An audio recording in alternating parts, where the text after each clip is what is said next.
us all pray.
Nagle-level up ang South. Nagle-level up din ang North. So, lahat tayo magle-level up, amen? Hindi lang sana yung mga ginagamit natin, mga instrument. But then, all of us, we need to level up our gifts, our talents na ibinigay ng Panginoong Diyos sa atin. Amen po ba? Hallelujah! Naalala ko tuloy yung isang pastor natin sa Pilipinas. Every time na siya yung nagpipreach, everybody shout, Jesus! Jesus! Parati niyang sinasabi yun para magising. Amen. But then, it is good for us to exercise, no? To exercise na shout the name of our King of Kings and Lord of Lords. Amen. Hindi po dapat tayo nahihiya kahit buksan po natin yan. Pwede nating sabihin yan para marinig ng ibang tao. But then, praise the Lord for such a privilege and opportunity to be used by God to learn about His Word. Amen. Hallelujah. So, alam ko po sa inyo, karamihan po sa inyo is narinig yung mensahe ng ating Tatay Bishop.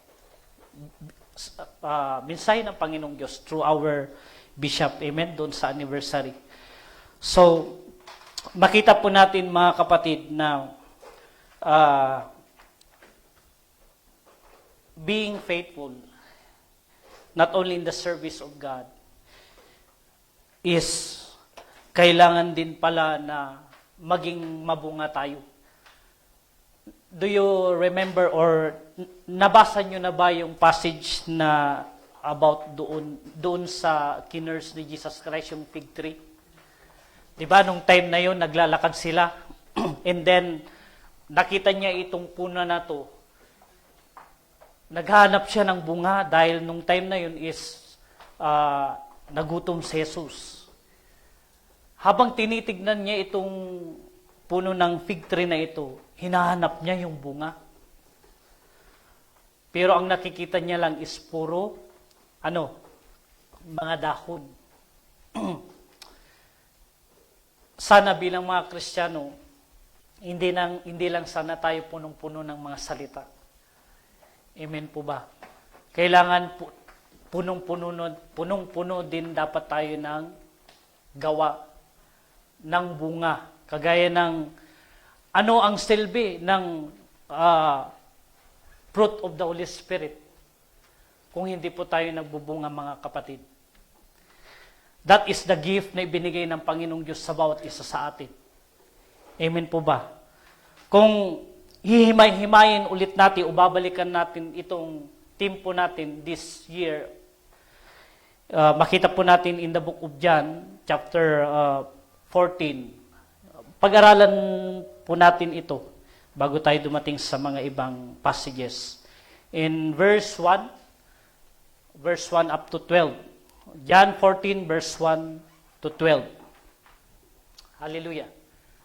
So, sabi niya in verse 1, do not let your hearts be troubled.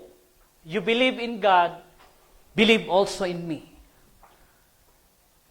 Minsan, doon sa heart na yan, is maraming nanggugulo sa'yo. Ano yung mga nanggugulo sa puso? Minsan, o madalas, yung mga broken-hearted. Yung iba naman, marami pang naiipon na hindi mo na isusurrender sa Panginoon, kaya naguguluhan ka. Kaya lagi kang natutrouble.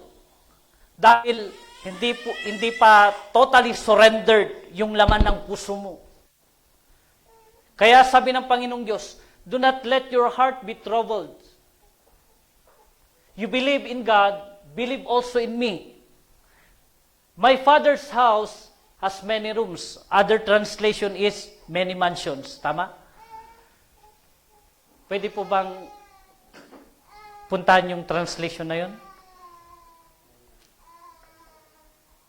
Yung sabi niya, in my Father's house have many mansions. Sabi niya, if it were not so, I would have told you, I go to prepare a place for you. May pangako po ang Panginoong Hesus para sa bawat isa sa atin. At yung ipiprepare ng Panginoong Hesus, ibig sabihin, doon pa lamang sa sinasabi niyang ito, may tendency po na babalik siya. Amen po ba?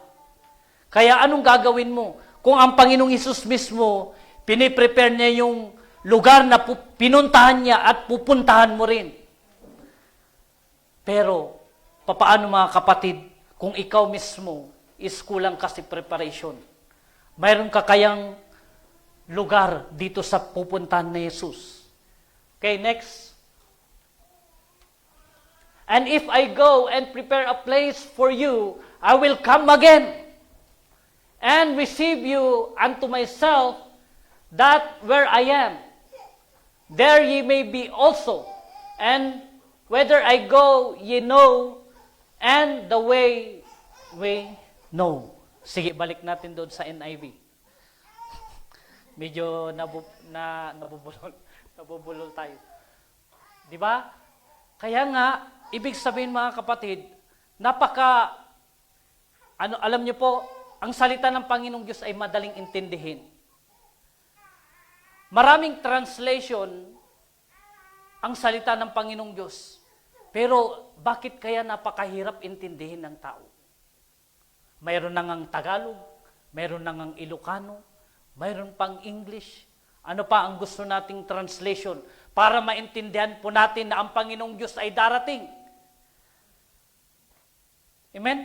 Kahit anong translation, para maintindihan natin kung ano ang plano ng Diyos sa buhay natin, kung ikaw mismo ayaw mong intindihin ang plano ng Panginoong Diyos sa iyo, papaano mo masasabing makakapunta ka o mapapabilang ka sa prepare ng Panginoong Diyos sa iyo? Kung ikaw mismo, sarado pa rin ang puso mo, sarado pa rin ang isip mo, para maintindihan mo na ang Panginoong Diyos ay nauna para ikaw ay pagpreparan ng bagay na para sa iyo. Pero sa panahon natin ngayon, marami pa rin ang sarado ang isip, sarado ang puso, na hindi maintindihan kung ano ang tunay na plano ng Diyos sa buhay natin. Okay, tuloy natin. Sa verse 4.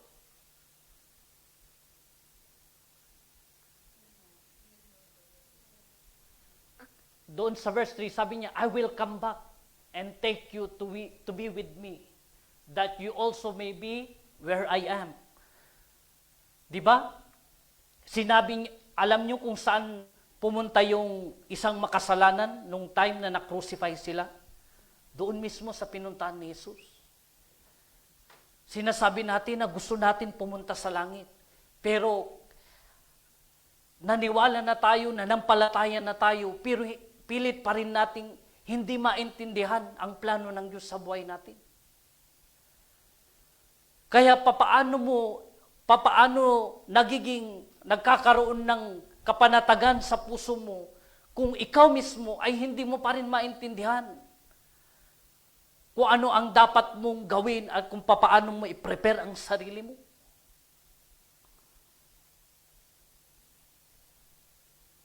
Kaya pangako ng Panginoong Diyos na babalik at babalik siya para sa iyo. Sabihin mo sa katabi mo, kung alanganin ka pa rin, bahala ka. Amen? Kung alanganin ka na hindi ka babalikan ng Panginoong Diyos, ay alanganin ang pananampalataya mo sa Panginoong Hesus. Alanganin ang salvation mo, kung alanganin ang pag-iisip mo.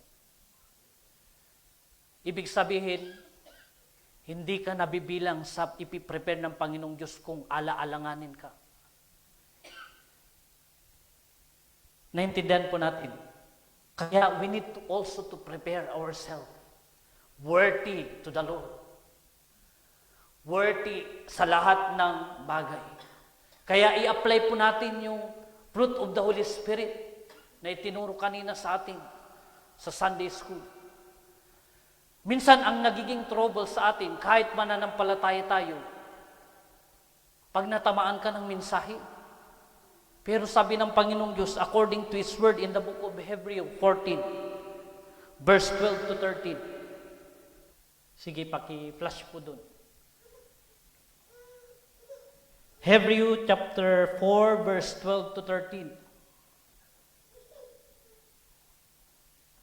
For the Word of God is alive and active. So, ibig sabihin, pag alive, hindi yan patay. Talagang as in buhay ang salita ng Panginoon. Alive and active, sharper than any double-edged sword. It penetrates even to divining soul and spirit, joints and marrow. It judges the thoughts and attitudes of the heart.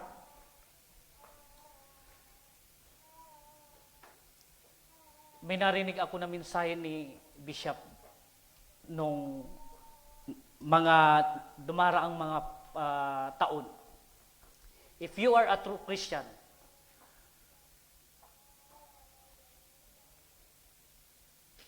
dapat hindi ka na na-offend. Dahil alam mo na nasa sayo ang katotohanan. Masasabi na, bakit mo sasabihin yan, Pastor, na hindi ka ma-offend, may pakiramdam ka? Natural, may nararamdaman ka. But kung alam mo ang totoo at nasa iyo ang katotohanan, bakit ka masasaktan?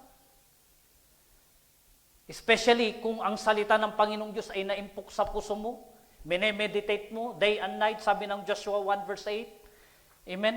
Kung minemeditate mo at nagiging rooted ang salita ng Panginoong Diyos, kahit anong naririnig mong negative, kahit sa loob ng church, kung ikaw ay totoo ang pananampalatay mo sa Panginoong Yesus, bakit mo i-absorb yung negative kung nasa iyo yung positive? Amen po ba? Makukuha po natin? Kung alam mo na nasa katotohanan ka at alam mo yung katotohanan ay nasa sayo dahil nasa iyo nga ang Panginoong Yesus, bakit ka masasaktan pa rin sa negative na naririnig mo? But we need to reject the negative and you absorb the positive. Amen po ba? Kasi hindi makakatulong at hindi mag-grow ang isang Kristiyano at mananampalataya kay Kristo kung ang ini-entertain mo is negative. We are not perfect in the sight of God. Kahit man pastor ka, kahit bishop ka, kahit ikaw ay nagagamit sa harapan, we are not perfect in the eyes of God.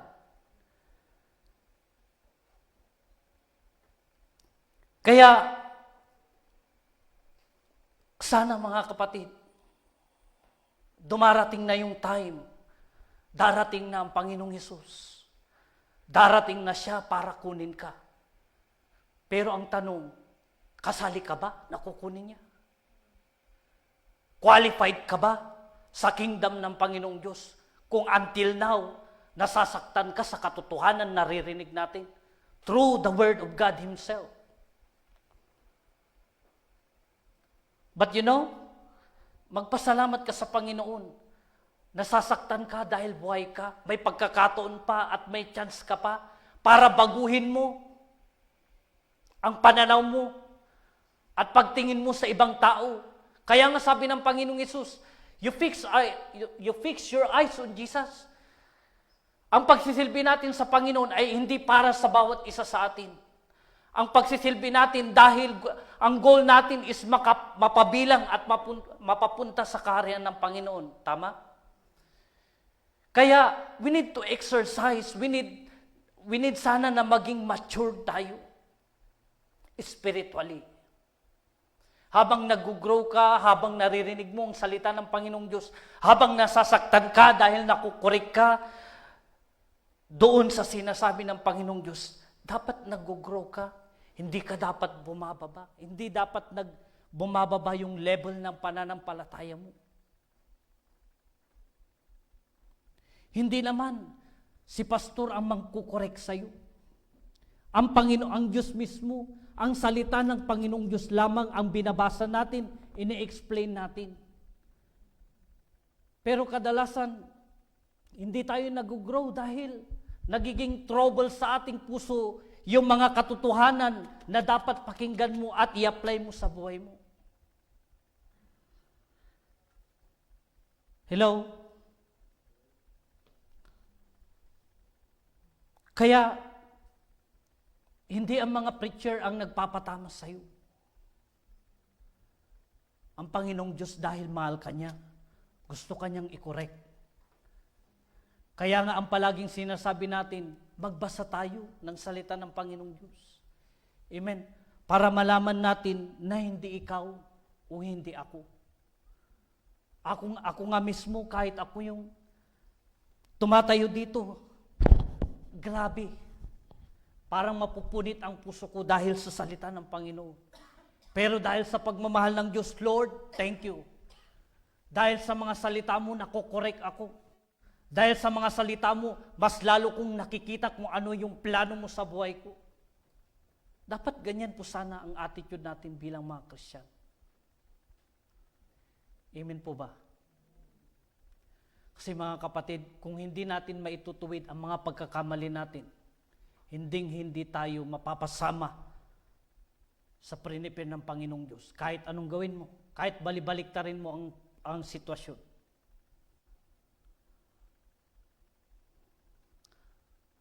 Hello? Kaya, wag na sana tayong, wag na po sana tayong makipaglaro sa Panginoon. Kung nagsisilbi ka din lang, totohanin mo na. Kasi, mayroong blessing ang Panginoong Diyos sa iyo. At ang Panginoong Diyos, hindi rin siya nagbibiro. He is serious sa lahat ng bagay na nangyayari sa buhay ng bawat isa. Amen po ba? Anong verse na tayo dun sa Verse 5.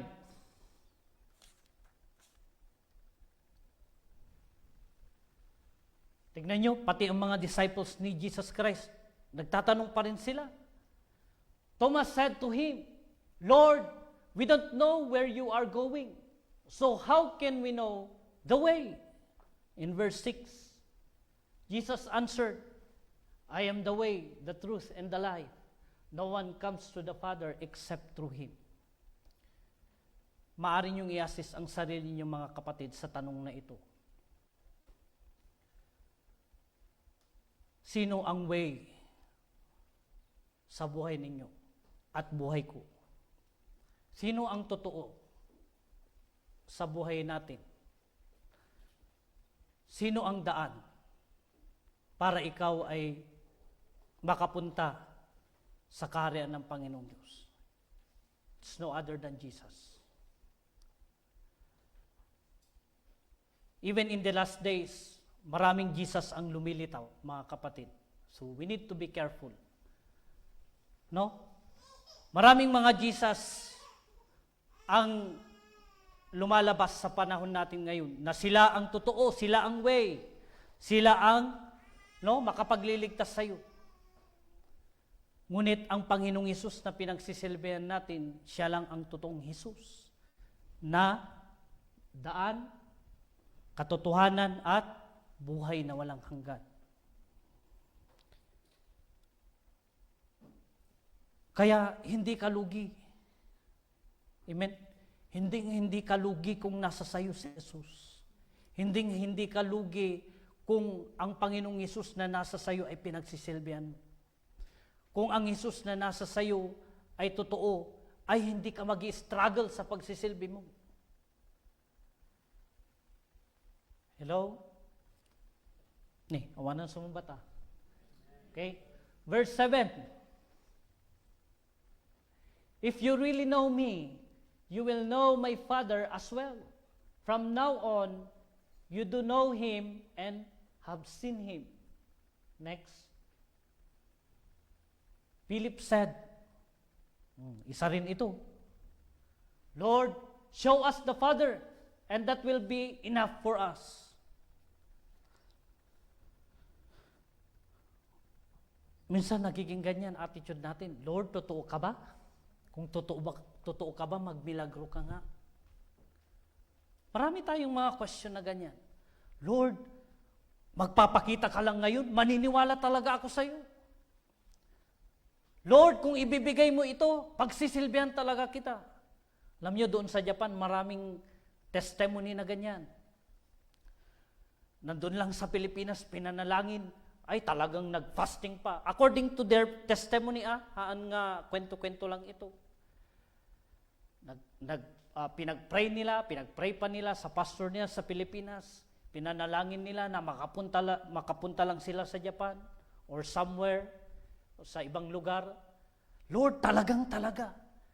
Pag ibibigay mo sa akin to, pagsisilbihan talaga kita. Nandun na sila sa abroad. Nasaan na yung pinangako? Nawala. Maraming pangako ang mga tao, pero palaging napapako. Pero ang Panginoong Diyos, marami siyang promises na tinutupad niya. Depende sa atin kung paano po natin ma-experience yung miracles ng Panginoon. Kaya sabi ko mga kapatid, hindi ka lugi kung nasa sayo ang Hesus. Kung gusto mo masatisfy sa buhay, i-maintain mo ang relasyon mo sa Panginoong Hesus. Kung gusto mo ng peace of mind, kung gusto mo na hindi magulo ang isip mo, magulo ang utak mo, kailangan mo ng Espiritu Santo. Mapuspos ka ng Espiritu Santo. Amen po ba? Sige, tuloy po natin.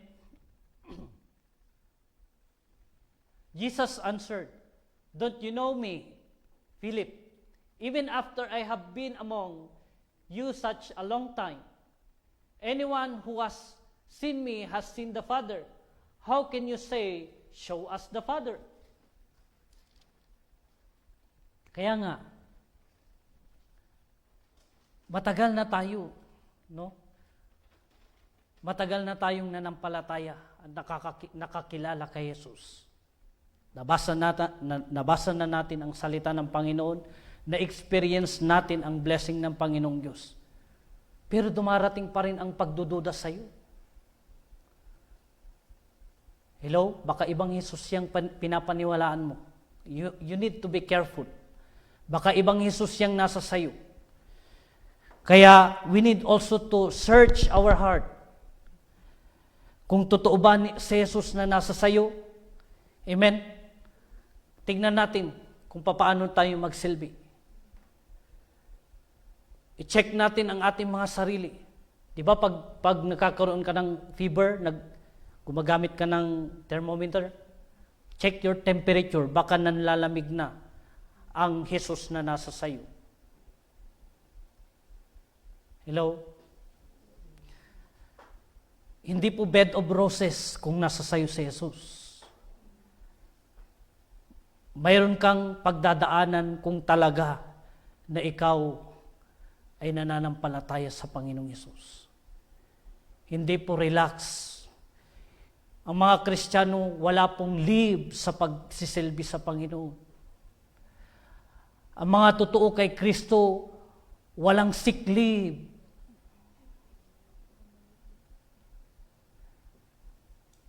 Hello? Hindi Hindi po optional. Hindi po optional ang Panginoong Hesus.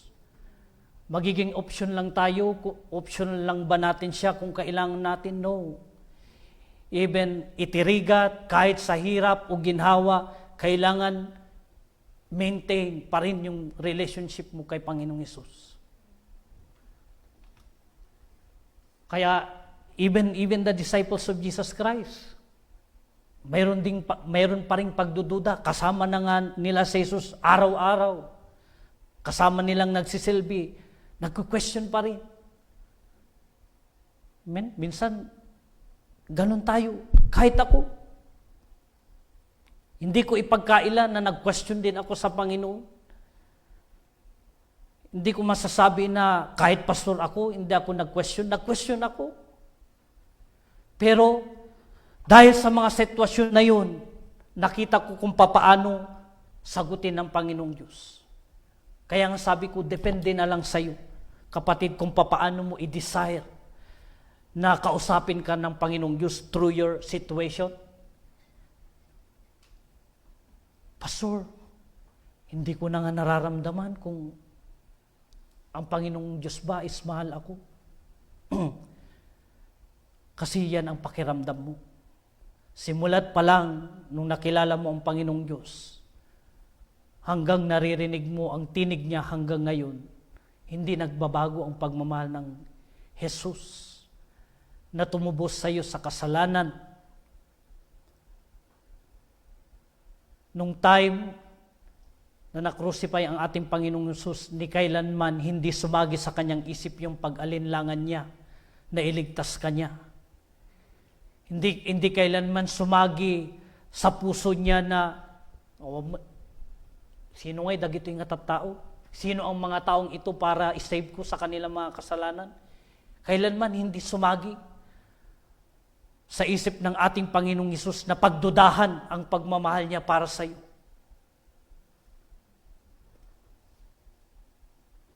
Kaya tayo pa mismo, marami tayong mga question. Kahit Kristiyano tayo, hindi mo maiwasan, nagque-question ka sa Panginoon. Pero sino ba tayo? We are only created by God. And bilang mga nilalang ng Panginoong Diyos, ano ang will ng Panginoong Diyos? To worship Him. To know Him, to serve Him, to give everything unto Him, the best that we can. Naging Bisaya tuloy ako, sorry. Amen po ba? Kaya, sa Ilocano, hanggang aglaladot, wag kang, sa Bisaya, kapoy-kapoy, hanggang nga nagkapoy-kapoy. Iti pa nagserbi. Tayo yung anak ng Panginoong Diyos. Kaya dapat tayo mismo yung nagniningning sa mga taong nakapaligid sa atin. Amen. Kaya challenge po sa atin mga kapatid, especially kayo na mga fluent sa English, I challenge you.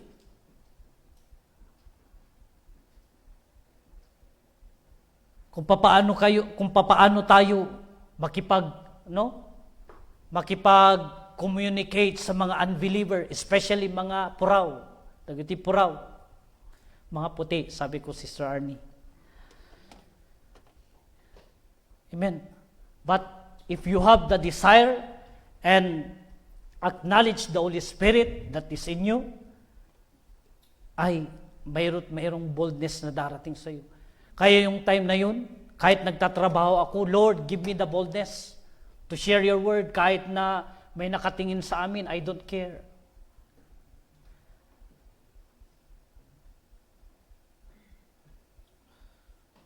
Kaya, mga kapatid, mag-level up po tayo. Pastor, next year na lang, isasama ko sa New Year's resolution ko. Ay, kahit ilang years, ang New Year's resolution mo, mga kapatid, kung wala kang gawa, puro salita ka lang, wala rin. Same din doon sa fig tree na Hinahanapan ni Jesus Christ ng bunga, wala siyang nakita. Kaya minsan, marami tayong dahon. Ano yung dahon? Maraming salita, pero walang gawa. I'm not exempted of that. Kaya nga, we try, work out, i-work out tayo. I-work out po natin. Anong silbi mga kapatid? Ang mga salitang naiimpuksa at naririnig natin every Sunday, every Bible study, every prayer meeting. Anong silbi ng mga salitang yun kung hindi po natin i-share? Hindi po natin mabaaw, adi? Mabangles? Amen po ba? We need, Lord, i-desire po natin. Lord, bigyan mo ako ng desire. Lord, give me the boldness. Yeah? Lord, give us the boldness on May 10. Maraming kaluluwa ang darating to glorify your name and to testify your goodness. Amen? Huwag po tayong mahiya. Nasa sa atin ang Panginoong Hesus, kailangan maging proud tayo. Amen? Anak nga tayo ng Panginoong Diyos, dapat maging proud ka. Amen? Maging encouraged sana tayo dahil pinili ka ng Panginoong Diyos na maging anak niya. Hindi ka ba proud na isa ka sa pinili ng Panginoong Diyos? Hindi ka ba proud na nasa iyo ang Panginoong Hesus at ginagamit ka niya para mabigyan ng papuri at parangal ang kanyang pangalan? I always sinasabi ko, it's only our privilege and opportunity to be used by God. Hindi po natin pinagmamalaki ang sarili natin dahil tayo lang ay isang instrumento ng Panginoong Diyos. Amen po ba?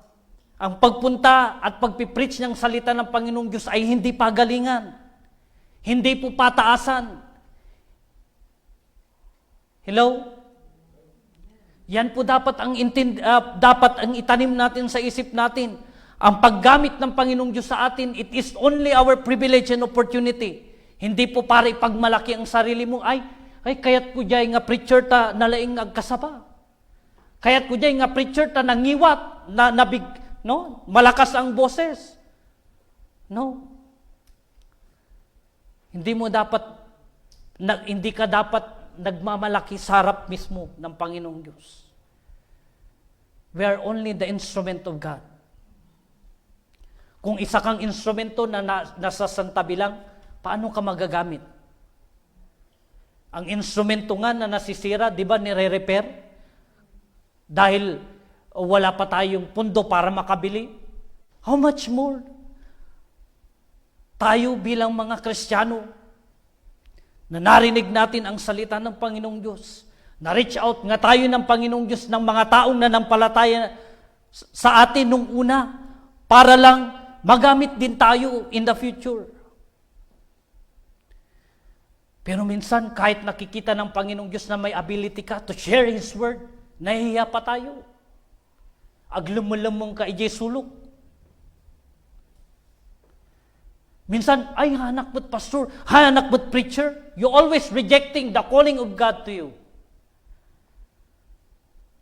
Nire-reject mo ang Panginoong Diyos. Kaya minsan, sinasabi mo na hindi ka mahal ng Panginoong Diyos. Dahil ikaw mismo ang nagki-create na hindi ka mahal nga ng Panginoong Diyos. Hello? Kaya mga kapatid, it's time to rise up, Christian. It's time na magising tayo, walang matutulog sa pagsisilbi sa Panginoon. Darating na ang Panginoong Diyos, nasaan yung bunga mo? Nasaan yung ipepresent mo sa King of Kings and Lord of Lords? Pamilya mo, pinagpipray mo ba? Every day. Mga friend mo na nakakausap mo everyday sa trabaho, na isi-share mo ba si Jesus na nasa sayo na sinasabi mo? Hello? Hindi ako nagagalit ha, medyo. But, yun ang totoo mga kapatid.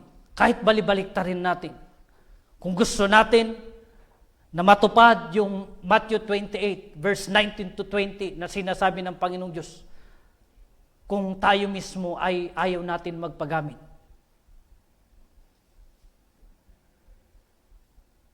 Be careful, baka unahan ka. Amen. Be careful ka, na baka unahan ka ng katabi mo. At yung katabi mo nagbubunga, ikaw hindi.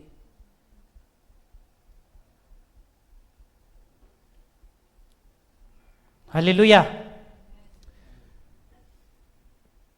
Saan na tayo? Sa verse 10? Yeah, verse 10.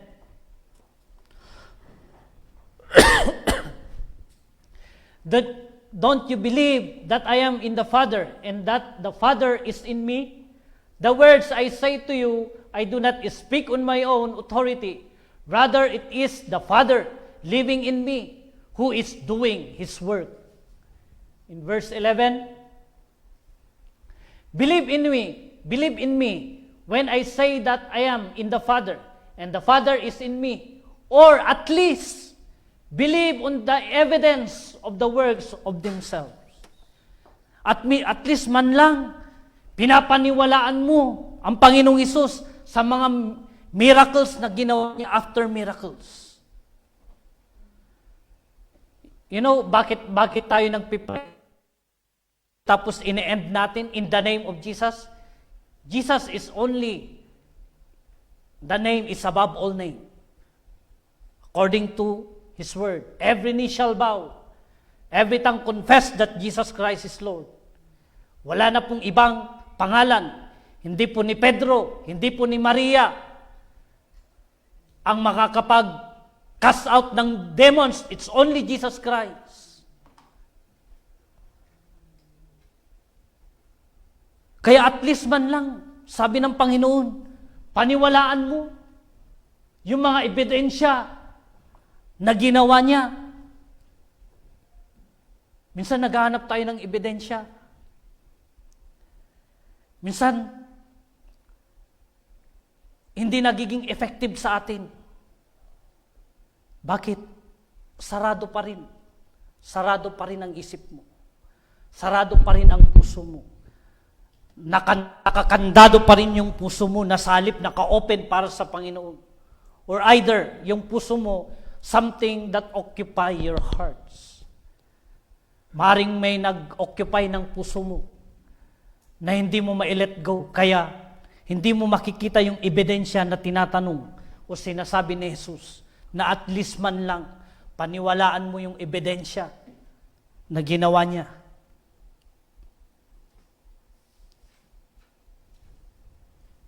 Verse 12, ang sabi niya doon, very truly, I tell you, whoever believes in me will do the works I have been doing, and they will do even greater things than this, because I am going to the Father. Kaya nga, doon sa, binasa natin doon sa I think doon sa verse 3 na, babalik ako sa aking Ama, para ipiprepare ko itong rooms para sa inyo. Ibig sabihin mga kapatid, it is the Holy Spirit ang kasama natin ngayon. Ang nakikinig, ang tumitingin sa bawat isa sa atin. Amen po ba? So we need to fill with the Holy Spirit.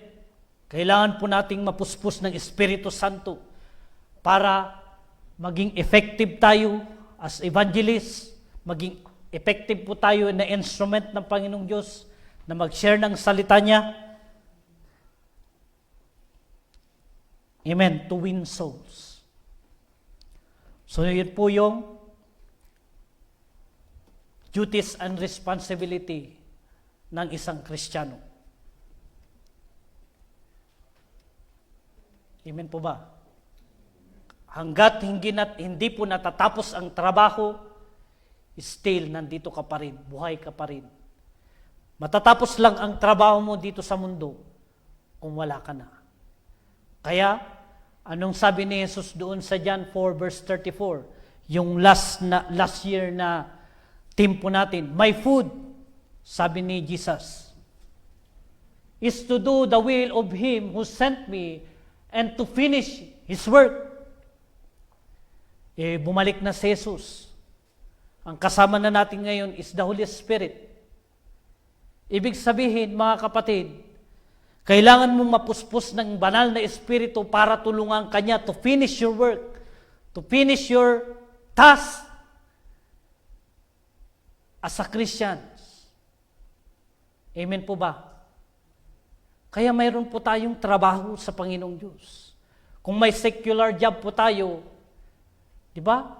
Sa secular job nga mayroong sinasabi na retirement. Amen? Sa Panginoong Diyos, forever, hanggang nabubuhay ka. Ang retirement fee mo, depende sa ginawa mo at pagsisilbi mo.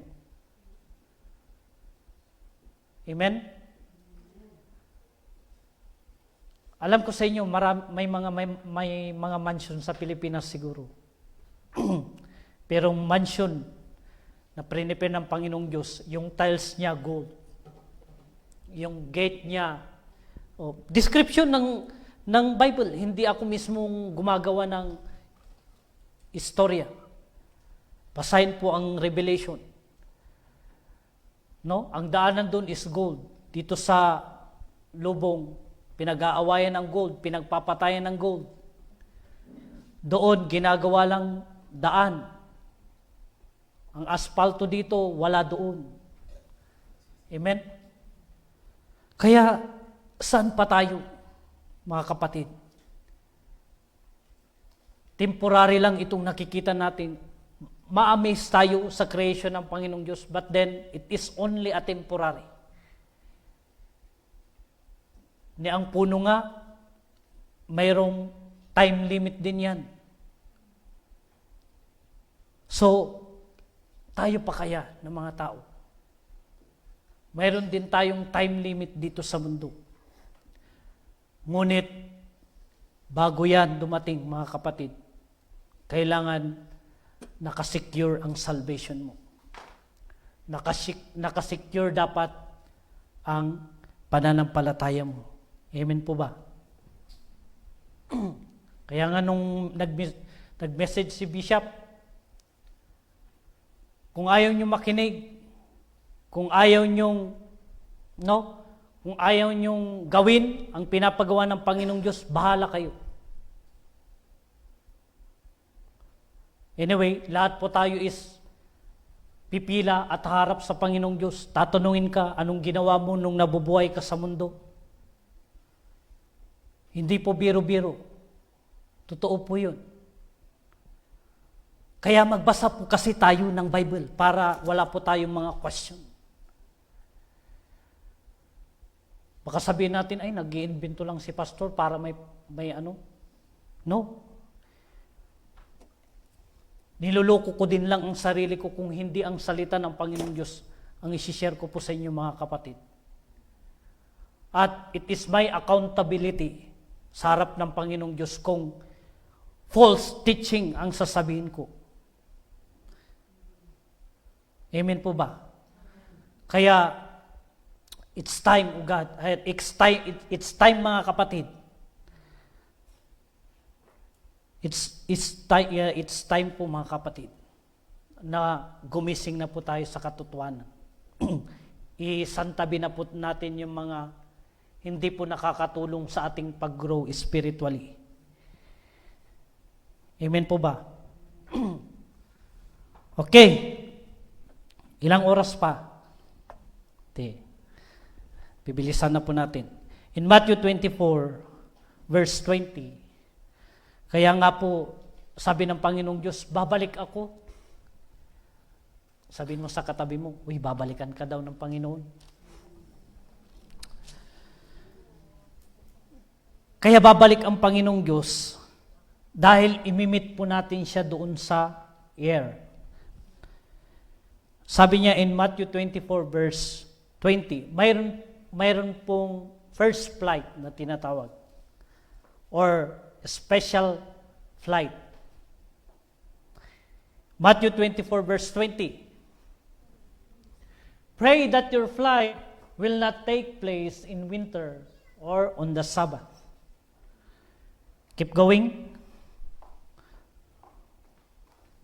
Or irugi tayo man ijay verse 4.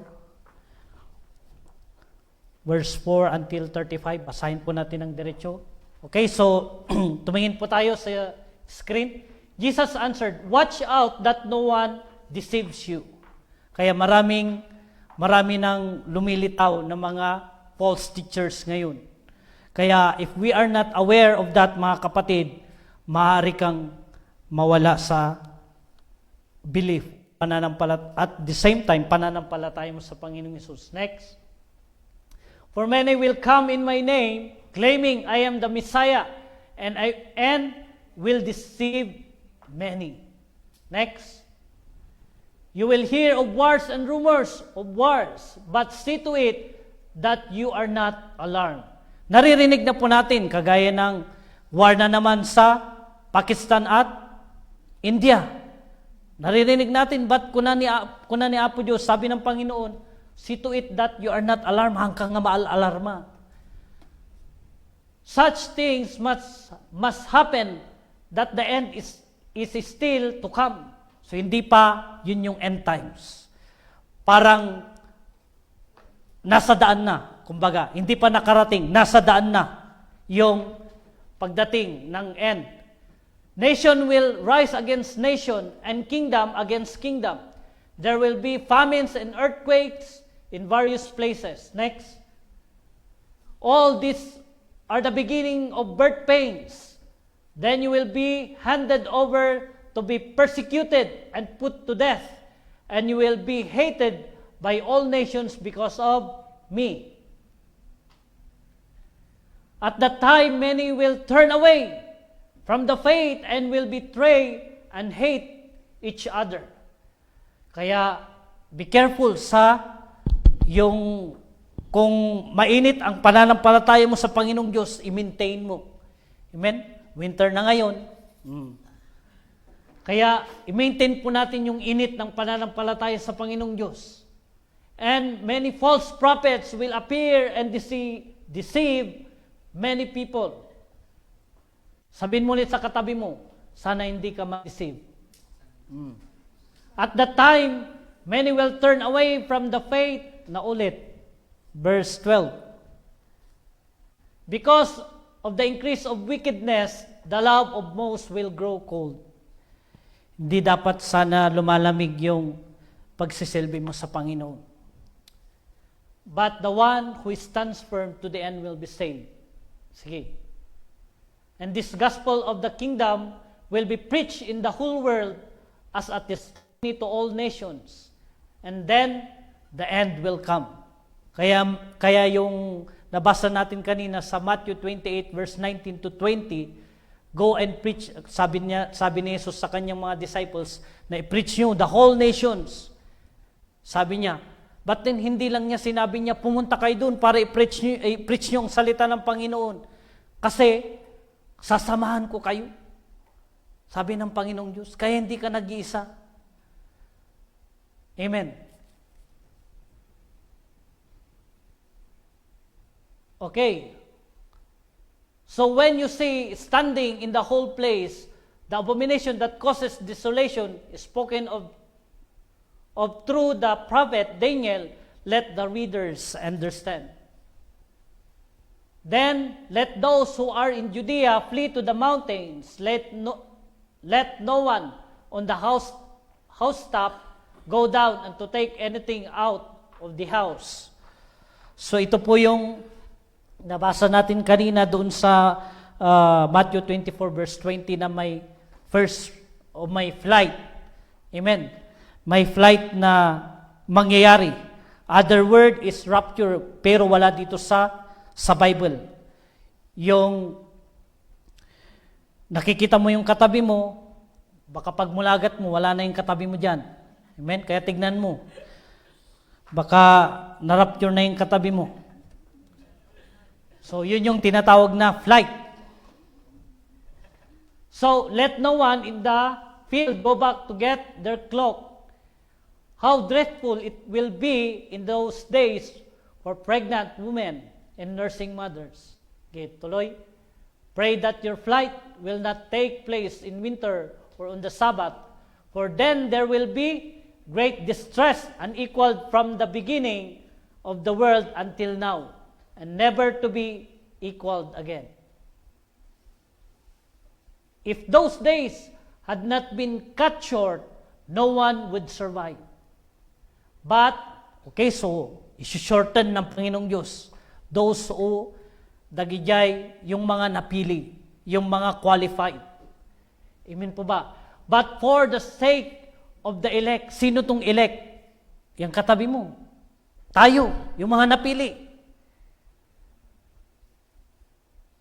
Those days will be shortened. And that time, if anyone says to you, look, here is the Messiah, or there, he is, do not believe. Do not believe it. For false messiahs and false prophets will appear and perform great signs and wonders to deceive, if possible, even the elect. See, I have told you ahead of time. So this is the advance for us, in advance ng Panginoong Diyos. Amen. Ina-advance na tayo ng Panginoong Diyos sa mga nangyayari. Kaya, depende pa rin sa'yo kung paano mo i-prepare ang sarili mo. Kung minamagaan mo itong mensahe ng Panginoong Diyos at hindi mo gawin, sorry, mga kapatid, wala akong magagawa. Ahead of time, sabi ng Panginoong Diyos, nasabi na sa'yo. Amen po ba? Hello? So, same in the parables. Okay, assignment nyo na yan. Doon sa parables.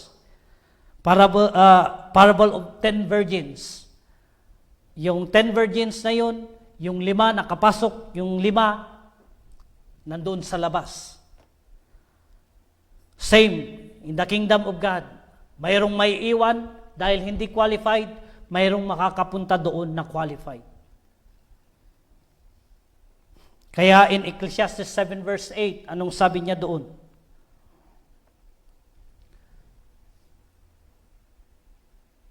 Ecclesiastes 7 verse 8.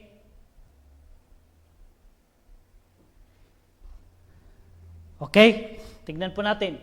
The end of a matter is better than its beginning, and patience is better than pride. You know, kahit may inumpisan ka, kung hindi mo tinapos, useless. Naging Kristiyano kayo, tapos next, wala ka na, useless pa rin na magiging Kristiyano ka. Kaya, ang point po natin mga kapatid dito, kung nang-umpisa kang nanampalataya ngayon, ay tapusin mo hanggang dumating ang Panginoong Diyos. Kung nag-umpisa ka ngayon, tapos nawala ka bukas, ay ulitin ko ulit, bahala ka. Kung saan mo pipiliin, kung mapunta sa langit, praise the Lord. Kung mapunta sa impyerno, ayun lang. It is not our accountability.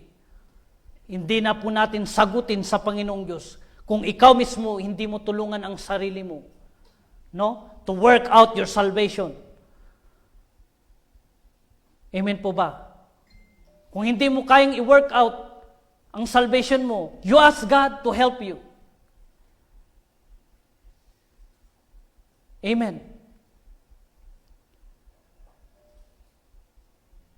Sino ba tayo to judge? Amen? Wala tayong karapatan mangusga ng kapwa natin tao. But it is only God Himself. Sinasabi niya na ito ahead of time, sabi niya doon. Maraming nangungulit sa iyo dahil nangungulit sa iyo na mangumusta, ini-encourage ka, pumunta sa church. Ay, magpasalamat ka dahil may nakakaalala sa iyo, may nakakaintindi sa iyo, may gustong tao na pumunta ka sa langit dahil yun din ang gusto ng isang taong yun. Amen? Kung nakukulitan ka doon sa taong yun at ayaw mo mag-response dahil nakukulitan ka na pumunta sa church. Ayaw mo ma-encourage kahit ini-encourage ka niya. Ay, bahala ka. Ahead of time, sinasabi ng Panginoong Diyos. Whether you like it or not, believe it or not, either heaven or hell ang pupuntahan mo. We need to straightforward of that. Amen? We preach the truth, the word of Jesus Christ Himself. Hindi po natin kinukompromiso ang salita ng Panginoong Diyos. Whether masaktan ka or hindi, makorek ka at ayaw mo makorek, bahala ka. But ahead of time, sabi ng Panginoong Diyos, nasabihan ka at narinig mo ang salita ng Panginoon. Wala akong pinapatamaan dito. It is only the Word of God to preach you dahil ikaw ang magbe-benefit, kapatid. Mahal ka ng Panginoong Diyos, sa mahal ka. Pero hindi mo kayang i-work out ang salvation mo, hindi mo kayang i-work out ang sinasabi ng Panginoong Diyos sa iyo dahil nasasaktan ka, it's up to you.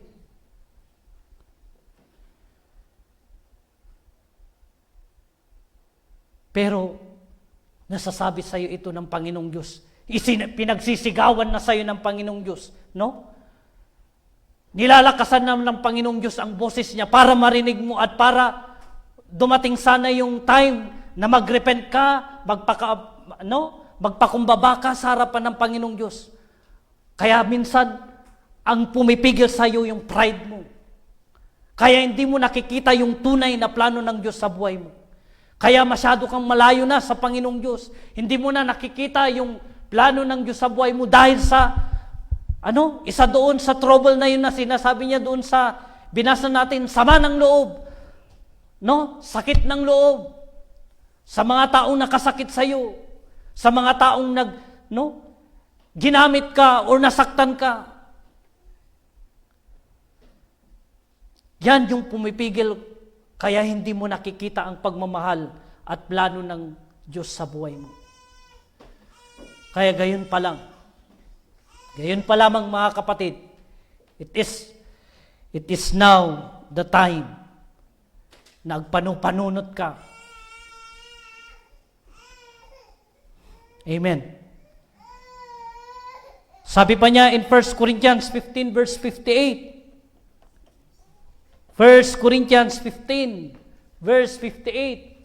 Therefore, my dear brothers and sisters, stand firm. Let nothing move you. Always give yourself fully to the work of the Lord, because you know that your labor in the Lord is not in vain.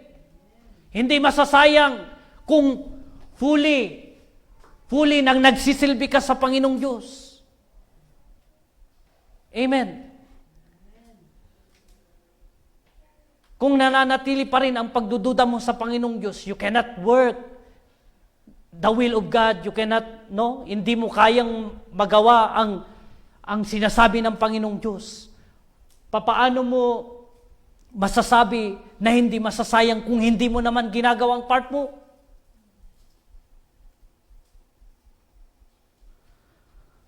John 15 verse 26 to 27.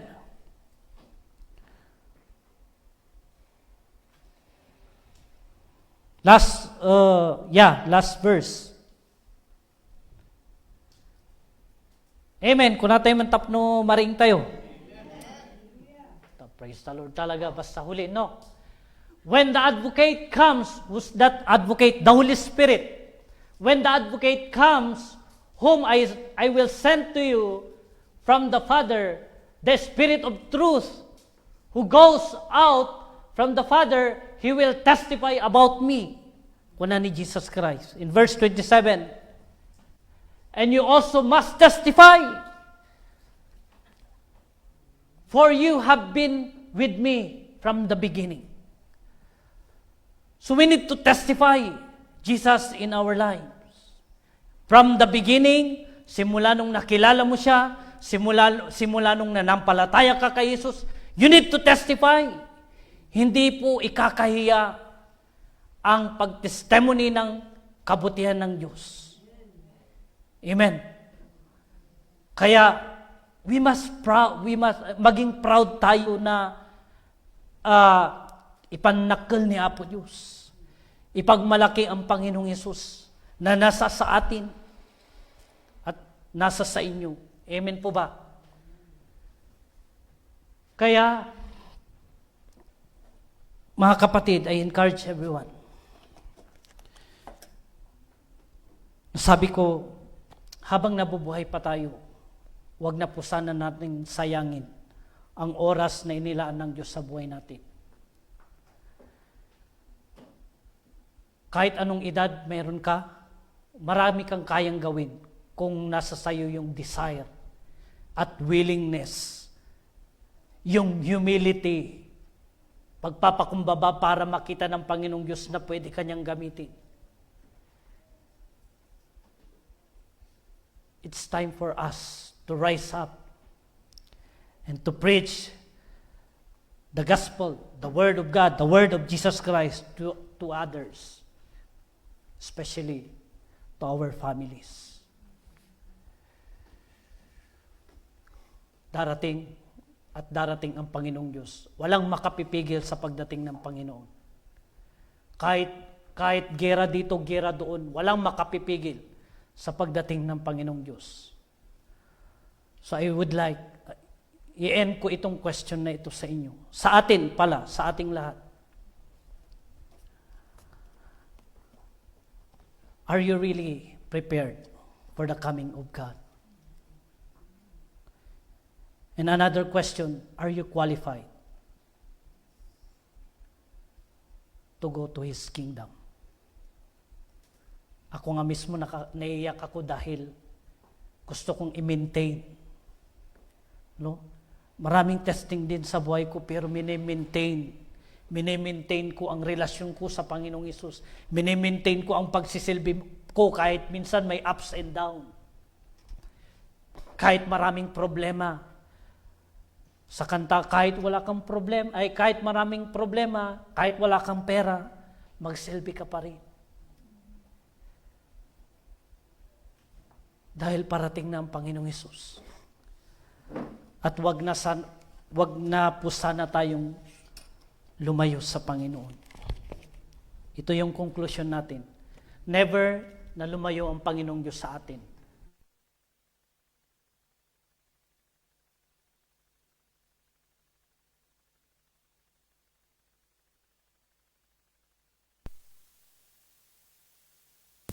Praise. Acts 17 verse 27, God did this so that they would seek Him and perhaps reach out for Him and find Him, though He is not far from any one of us. Hindi malayo ang Panginoong Diyos sa iyo at sa akin. Iniisip natin na marami tayong pagkukulang sa Panginoon. Sino ba sa atin ang walang pagkukulang? Lahat tayo maraming pagkukulang sa Panginoon. But it is time to give yourself to God. It is time to seek God in our lives. Amen po ba? So, yun lang mga kapatid. To God be all the glory and may God bless you all.